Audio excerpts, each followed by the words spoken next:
Ucrania tiene un arma secreta en su guerra contra Rusia, y no es lo que podrías pensar. El término arma secreta podría sugerir un misil furtivo completamente nuevo que las defensas aéreas rusas no pueden detectar, mucho menos derribar. O un nuevo sistema de defensa aérea que pueda derribar drones y misiles rusos que cuestan muchas veces más. Quizá te haga pensar en sistemas de inteligencia de campo de batalla con inteligencia artificial avanzada que dan a los comandantes ucranianos una visión completa antes de que sus homólogos rusos se sirvan su primer trago de vodka del día. Todos esos sistemas ya están en desarrollo, pero según un general estadounidense retirado de alto rango, el arma secreta de Ucrania es algo mucho más simple y profundo. Adaptación. En un artículo de opinión para la revista The Bulwark, el teniente general retirado Mark Hertling presenta un argumento convincente. La capacidad de Ucrania para superar en pensamiento a Rusia e innovar le permitió recuperar la iniciativa estratégica en el 5º año de la guerra. Así es como Hertling analiza la situación y lo que esto implica para el resultado del conflicto. Ahora bien, Hertling está lejos de ser un experto de sillón promedio. Fue comandante del ejército de Estados Unidos en Europa de 2011 a 2012. También comandó la primera división blindada en Alemania, una división multinacional de las Fuerzas del Norte, durante el aumento de tropas en Irak de 2007 a 2009, así que él sabe una que otra cosa, no solo sobre el teatro de Europa del Este, sino también sobre cómo se luchan y se ganan las guerras a nivel operativo y estratégico. Y es precisamente esta vasta experiencia práctica la que utiliza para construir este argumento. Hay muchas razones por las que Ucrania ha recuperado la iniciativa estratégica, pero todas se reducen al mismo principio: la adaptación, escribe él. Hace mucho que se reconoce que los planes de batalla rara vez salen, según lo planeado. Esta conclusión probablemente se resume mejor en la famosa cita del mariscal de campo prusiano Helmut von Moltke el Viejo, aunque a menudo se le atribuye erróneamente a su compatriota, el general Karl von Clausewitz. Ningún plan de operaciones se extiende con certeza más allá del primer encuentro con las fuerzas principales del enemigo, escribió Moltke en 1871. Solo el profano cree que, en el transcurso de una campaña, ve la aplicación coherente de una idea original que ha sido considerada de antemano en cada detalle y mantenida hasta el final. Como resultado de esta verdad fundamental, Hertling dice que los líderes militares siempre han dedicado un enorme esfuerzo a pensar en cómo maniobrar mejor que sus oponentes y obtener una ventaja, porque la guerra nunca es estática. Un bando suele flaquear o volverse complaciente, permitiendo que el otro se ajuste. Cada campo de batalla evoluciona. Cada nueva tecnología crea tanto oportunidades como riesgos, y todo enemigo en algún momento presenta vulnerabilidades. Así que la victoria, en gran medida, depende de qué grupo de comandantes sea capaz de reconocer las condiciones cambiantes con rapidez, descartar suposiciones obsoletas y adaptarse de manera decisiva antes que el enemigo. Estas adaptaciones a menudo implican cambios integrales en las estrategias y su implementación.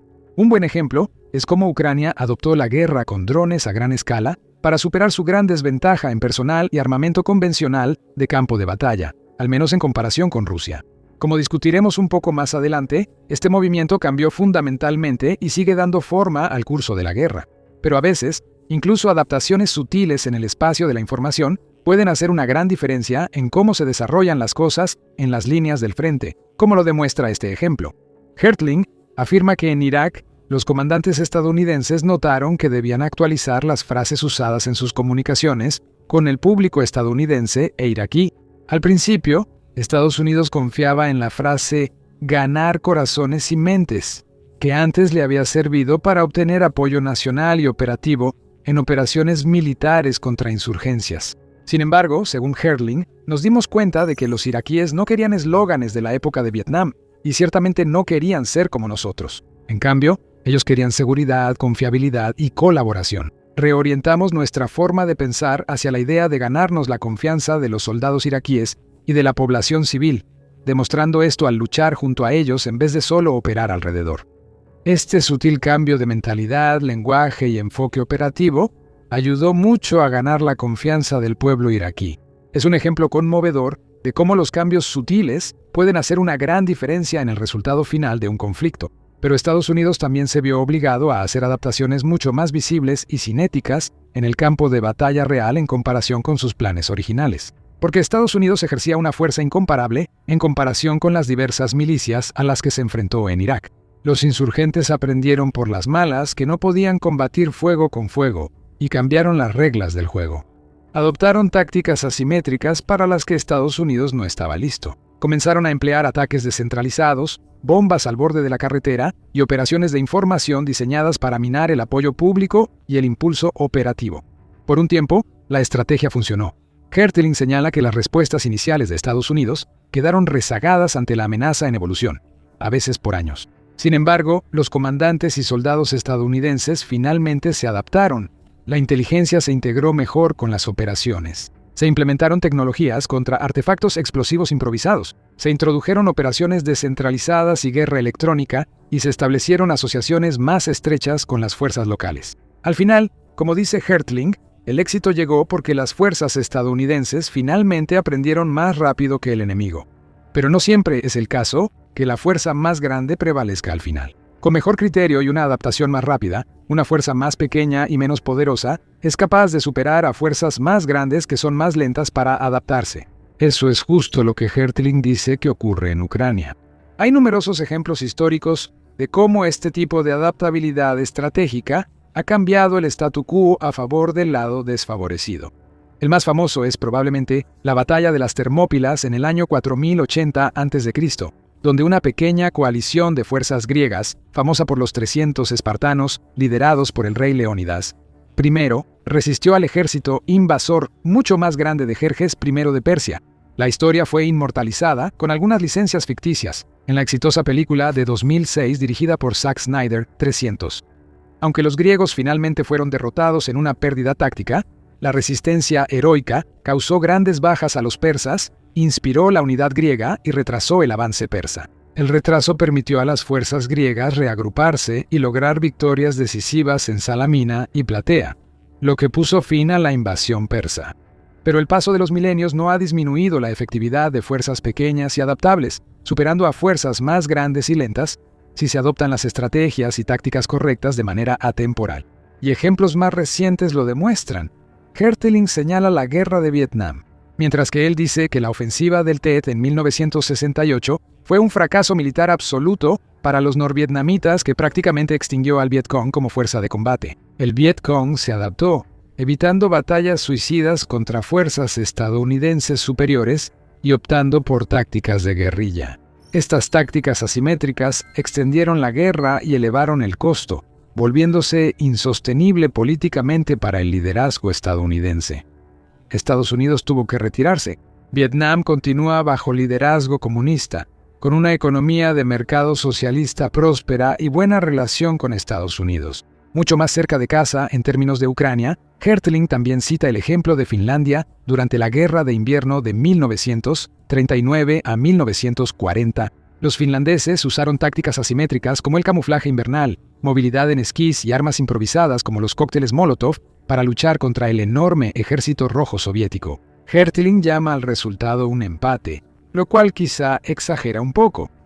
La guerra terminó con el Tratado de Paz de Moscú, en el que Finlandia cedió alrededor del 11% de su territorio a la Unión Soviética, incluyendo Karelia, parte de Saima y varias islas en el Golfo de Finlandia. Técnicamente eso es una derrota militar. Pero Finlandia logró infligir grandes pérdidas a los soviéticos y, más importante aún, conservar su independencia. La unidad nacional se fortaleció y Finlandia ganó prestigio internacional, mientras que la Unión Soviética fue expulsada de la Sociedad de Naciones por su agresión. Un empate probablemente sea una descripción justa, y los paralelismos con el conflicto en Ucrania son sorprendentes. Hertling señala acertadamente los errores de evaluar la guerra solo por avances territoriales. Por supuesto, el territorio es importante. Rusia ha ocupado alrededor del 20% del territorio de Ucrania, y el objetivo final de Ucrania es expulsar a los rusos de todo ese territorio y recuperarlo. Pero la guerra ha cambiado mucho, y en Ucrania, medirla solo por millas cuadradas ganadas por cada bando ignora lo que realmente ocurre en el campo de batalla y detrás de él. Grandes zonas del frente en el este de Ucrania actualmente no pueden considerarse bajo control claro de ningún bando. En realidad, son grandes zonas grises donde el control de ambos bandos es, como mucho, tenue. Los drones FPV ubicuos, con un alcance de decenas de millas en ambos bandos, han hecho que las maniobras blindadas del pasado se vuelvan insostenibles. Salvo raras excepciones, Ningún bando realiza actualmente asaltos directos con vehículos blindados y tanques para capturar territorio. La mayoría de las veces, esas tácticas simplemente resultan en columnas de vehículos calcinados que el otro bando puede presumir en videos. Ahora, menos es más. Ambos bandos tienden a avanzar con pequeños grupos de infantería cubiertos por artillería y drones. Un pueblo, o sus restos, que se dice controlado por un bando, suele estar ocupado solo por unos cuantos soldados. El territorio más allá de los pueblos controlados aún tiene tropas del otro bando, aunque los mapas muestren esas áreas bajo un solo ejército. Las tácticas de pequeños grupos, junto con las líneas del frente extensas y la falta de personal en ambos bandos, permiten que pocos soldados de infantería logren penetrar profundamente tras las posiciones enemigas y atrincherarse. Con suministros regulares por dron, pueden mantener estas posiciones durante meses, eliminando cualquier noción de control seguro del área para el enemigo. El uso ubicuo de drones significa que las líneas del frente nunca están realmente establecidas, pero los drones también han incorporado de manera efectiva la llamada retaguardia cercana al propio campo de batalla. Ya pasaron los días en que un ejército avanzaba en columnas, establecía posiciones avanzadas y las mantenía con logística y almacenes seguros a decenas de millas en la retaguardia. Actualmente, con la vigilancia satelital y de drones, además de misiles y proyectiles de precisión, la retaguardia cercana ya no es tan segura como antes. Para ambos bandos, degradar la logística, interrumpir el mando y control y destruir suministros en la retaguardia es ahora tan prioritario como atacar a las fuerzas en la línea del frente. Hertling afirma que Ucrania se adaptó a las nuevas realidades del campo de batalla más rápido y eficazmente que Rusia. Su estrategia de emplear drones, ataques de precisión, guerra electrónica y ataques a la infraestructura industrial lejos de las líneas del frente, las sanciones de largo alcance del presidente ucraniano Volodymyr Zelensky, le ha permitido a Ucrania recuperar la iniciativa en la guerra. Como prueba, señala evaluaciones recientes del Instituto para el Estudio de la Guerra, o ISW, que afirman: las fuerzas rusas experimentaron una pérdida territorial neta en todo el teatro de operaciones en abril de 2026 por primera vez desde la incursión de Kursk de Ucrania en 2024.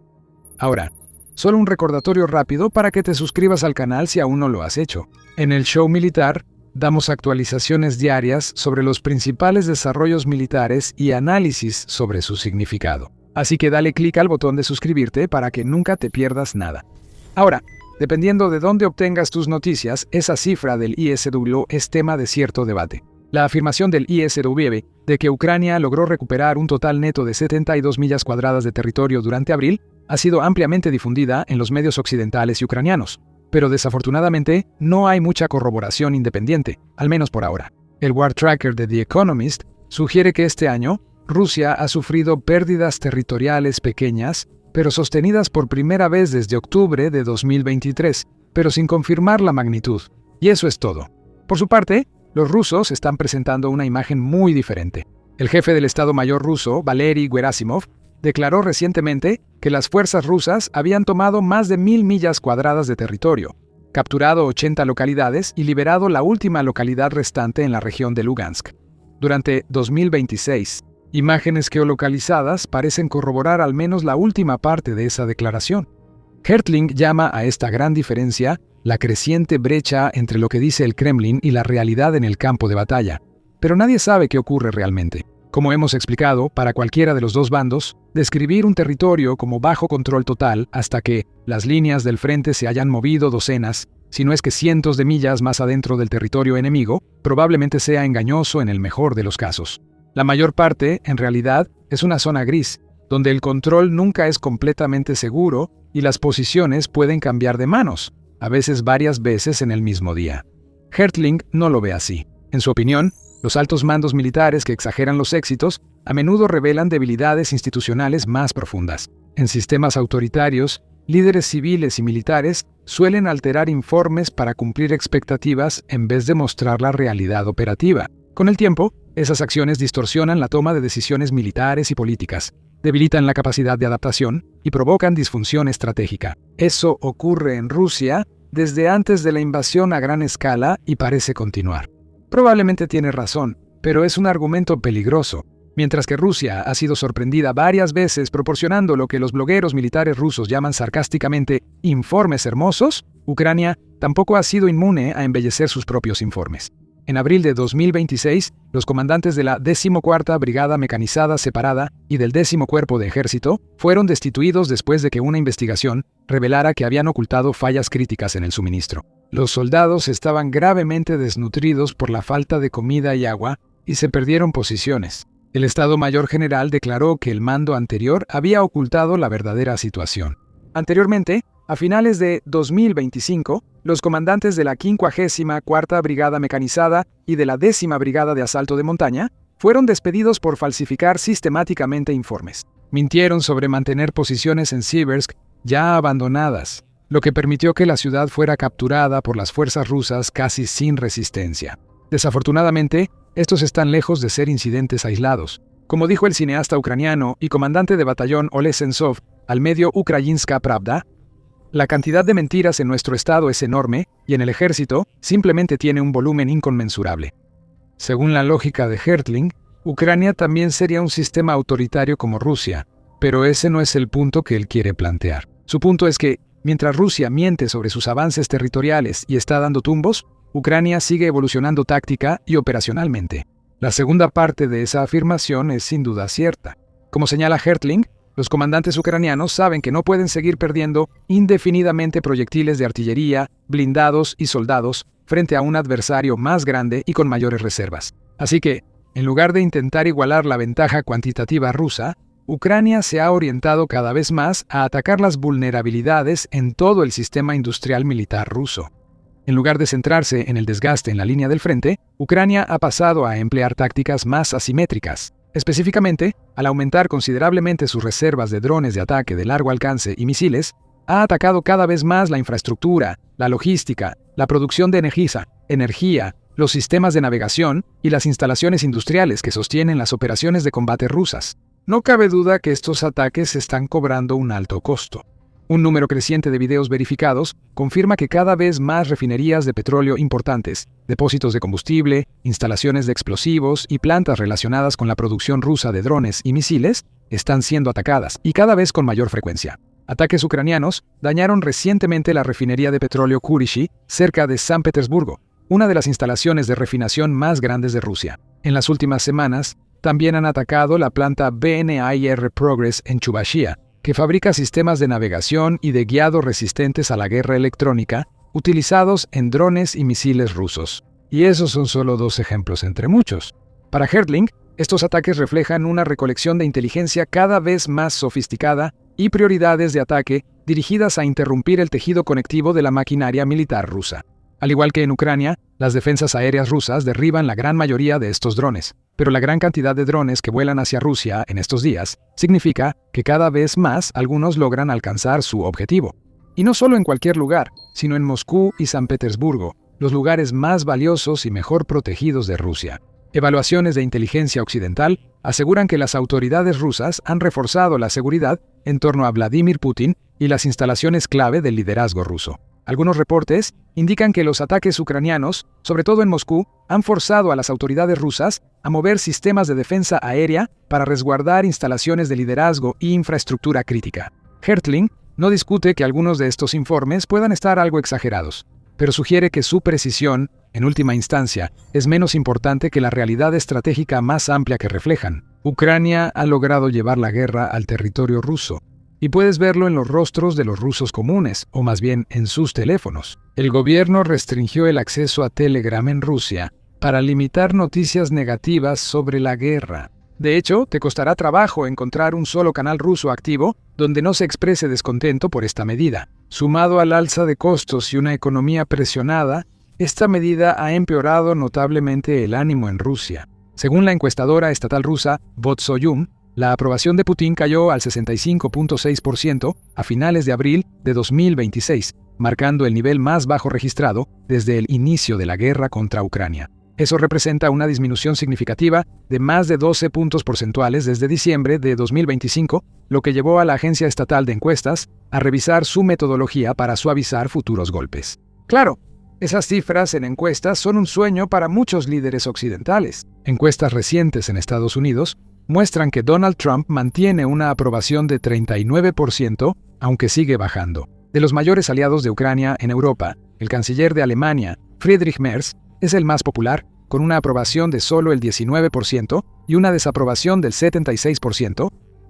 Emmanuel Macron de Francia le sigue de cerca, con una aprobación del 18% y una desaprobación del 75%. El primer ministro británico, Sir Keir Starmer, cuyo partido laborista fue humillado en recientes elecciones locales, probablemente será destituido pronto. Solo el 11% de los británicos cree que ha sido un buen o gran primer ministro, y casi el 60% piensa que ha sido malo o terrible, según una encuesta de YouGov. Aún así, una caída de aproximadamente el 12% para Putin en solo un trimestre es un fuerte indicador de que la estrategia asimétrica de Ucrania está funcionando. Ahora, Hertling presenta un argumento sólido sobre cómo Ucrania está usando su adaptabilidad y ventajas asimétricas para recuperar la iniciativa. A diferencia de otros comentaristas, él no concluye que esto haya puesto a Ucrania en el camino a la victoria, ni que la guerra esté por terminar. Rusia sigue siendo peligrosa y capaz de causar una destrucción enorme, afirma él. Reconoce los graves problemas de personal de Ucrania, su total dependencia de ayuda extranjera para funcionar como Estado y su gran desventaja en una guerra de desgaste. Rusia está sufriendo grandes pérdidas, pero tiene una mayor capacidad para soportarlas simplemente debido a su tamaño, economía y población mucho mayores. Cabe señalar que la evaluación oficial del Pentágono no coincide con Hertling en que Ucrania haya tomado la iniciativa estratégica por sus tácticas innovadoras y adaptabilidad.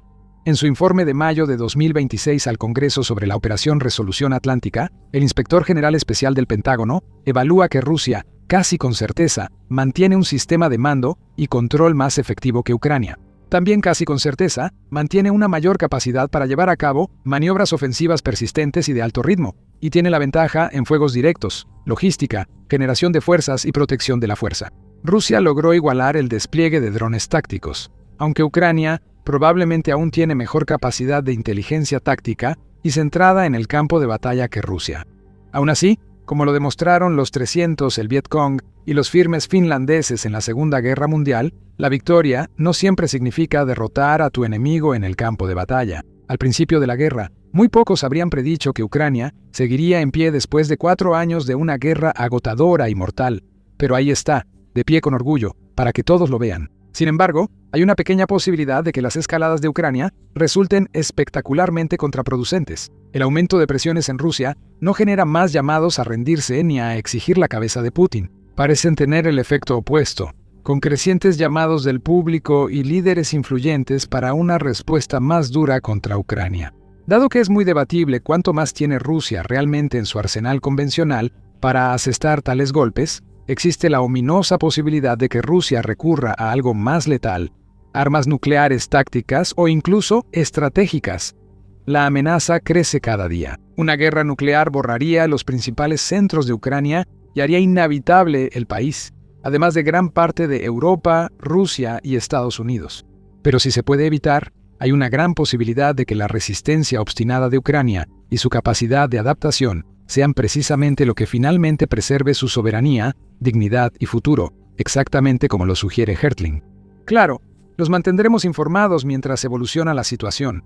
Esta guerra cambia cada día. Por si acaso Rusia decide recurrir a armas nucleares, revisa este video sobre los lugares más seguros en Estados Unidos para esperar a que pase. Gracias por vernos.